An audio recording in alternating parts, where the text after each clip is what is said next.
So now this giant wheel is locked in place. You can't even spin it. You're just... You can't even find where it starts because they glue it. Out of desperation, you gotta pull out your car keys and cut into the side of it like a bag of cocaine on Narcos. Then you get the paper, you try to wipe.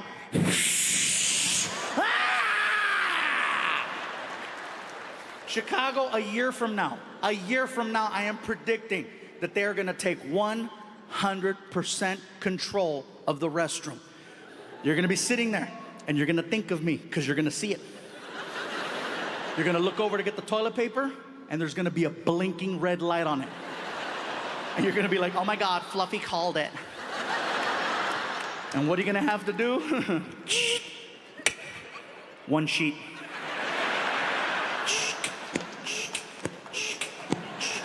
You're gonna get frustrated and just sit on it.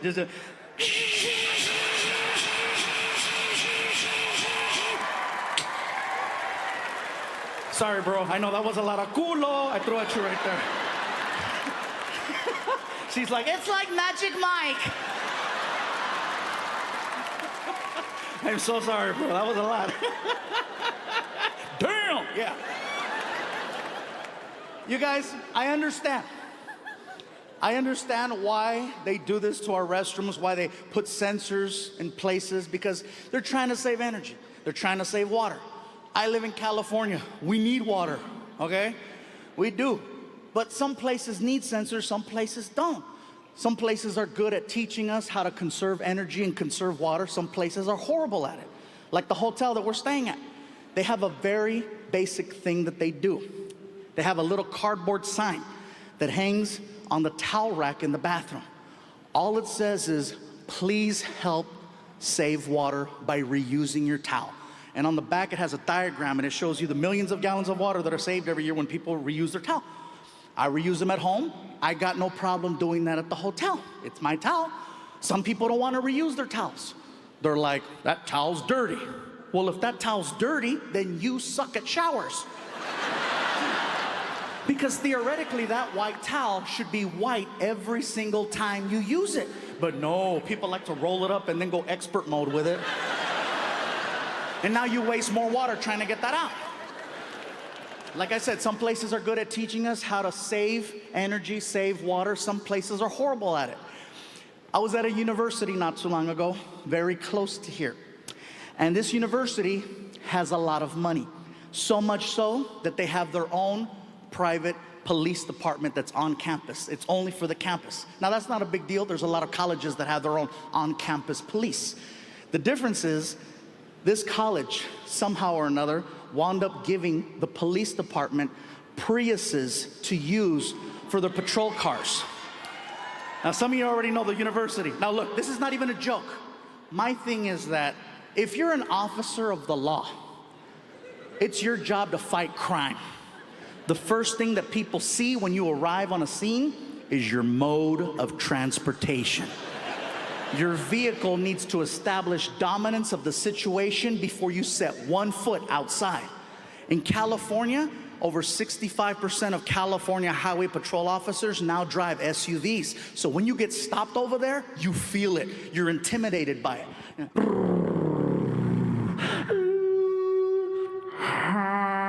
And people jump out on the freeway. Don't kill me! Now, imagine getting stopped by...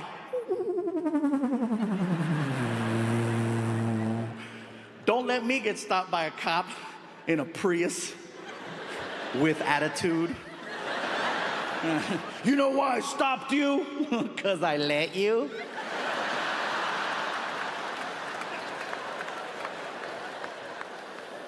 Imagine the first time they did a DUI stop, the cop probably didn't even get out of the car.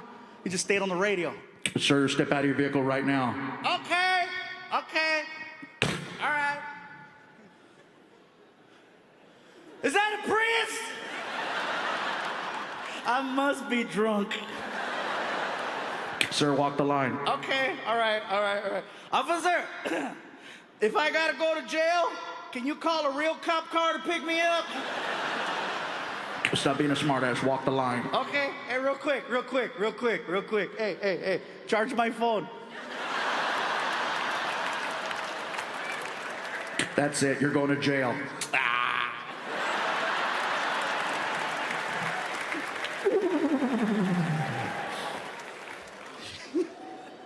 I don't know, man.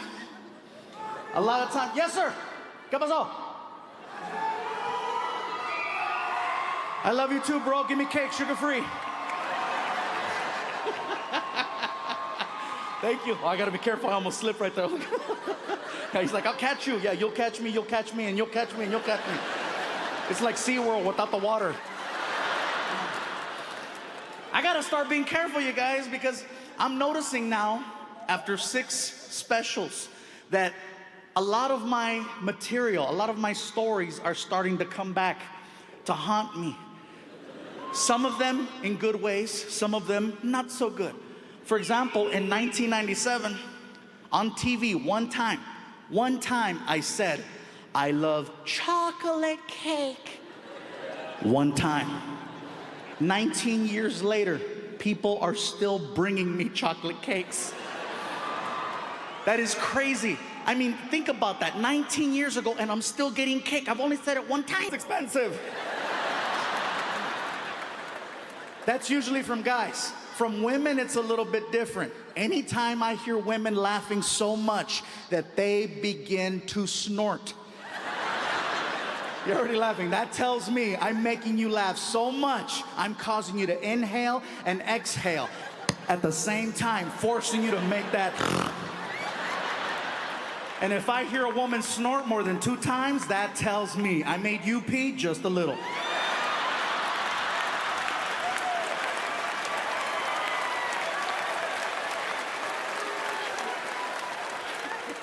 I love that, bro. You were pointing out the whole time, and she's like, you asshole.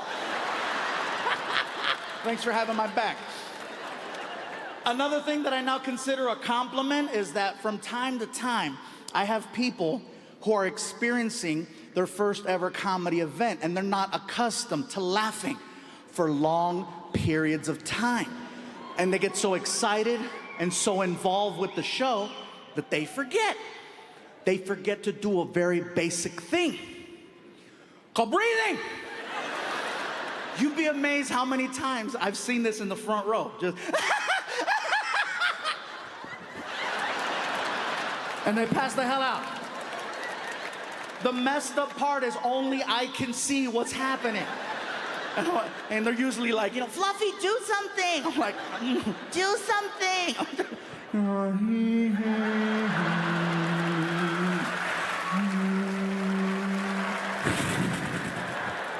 He woke up, thank you. I had a lady one time up in the balcony who laughed herself unconscious. And she went forward and she wound up hitting her head on the rail that was in the aisle. Now, I couldn't see this because I'm on stage and I had spotlights in my face. And it wasn't until after the show was over when Martin came back out on stage and he took the microphone. And then he tells me in my ear, bro, some lady just got hurt on the balcony. The paramedics are here. They have her in the lobby. Let's go check on her. I'm like, let's go. So we go behind the curtain. Security is waiting for us with the car. So we jump in the car and they raced us around to the front of the building. Now, as soon as we get to the front, we see an ambulance. We start walking in. And now, not to take anything away from this serious moment, because this really did happen, it's a little bit funny in the sense that my show just finished and people are now starting to leave the building. They just saw me on stage a minute ago, and now they see me walking in the front door. You gotta see it through my eyes, you know?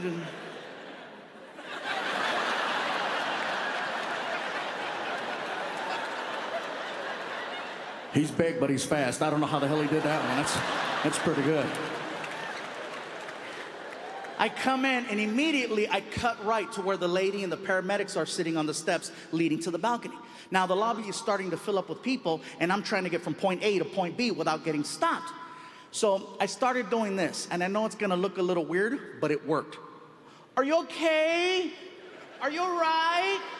People see me doing this, and immediately they're like puzzled. The way you looked at me right now, they looked at me like that, and they did this. What the hell is he doing?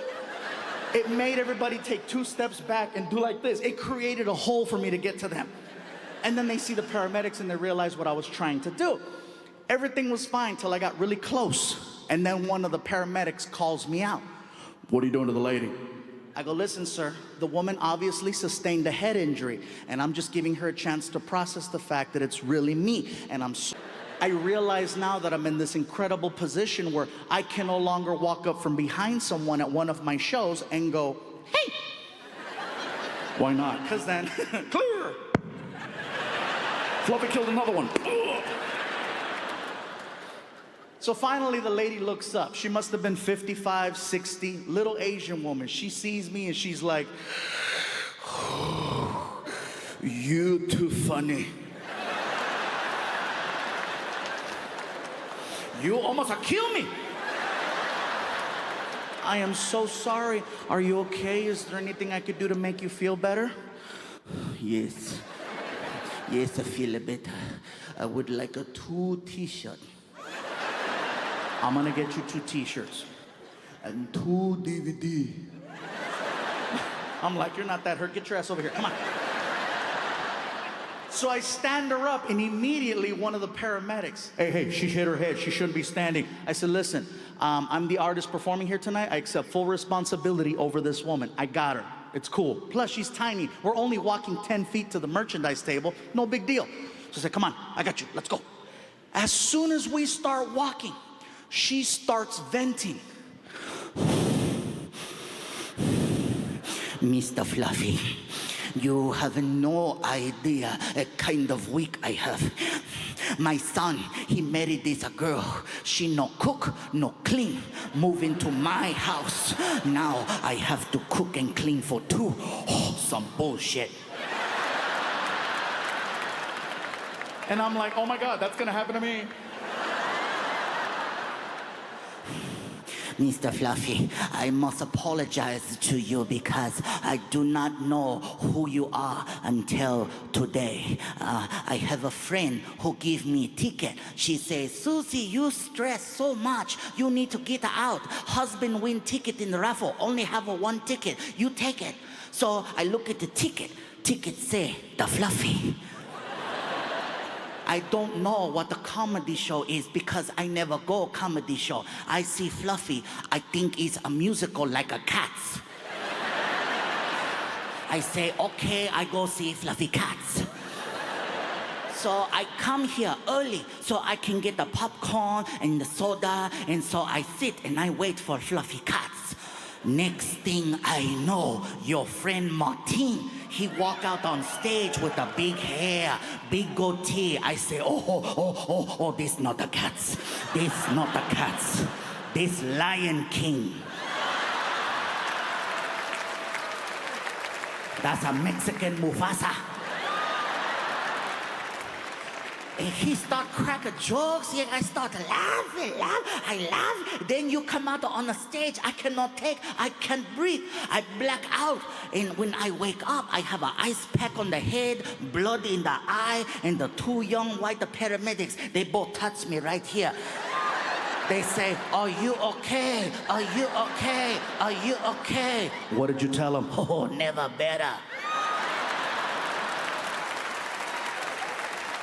Susie, never have a 2 young white men touch me right here same time.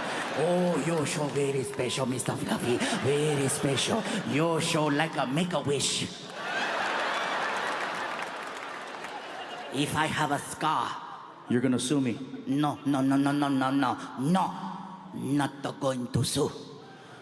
If I have a scar and the friends ask me, hey, how you get the scar? Now I have a great story to tell. I'm going to say, 2 white men, same time.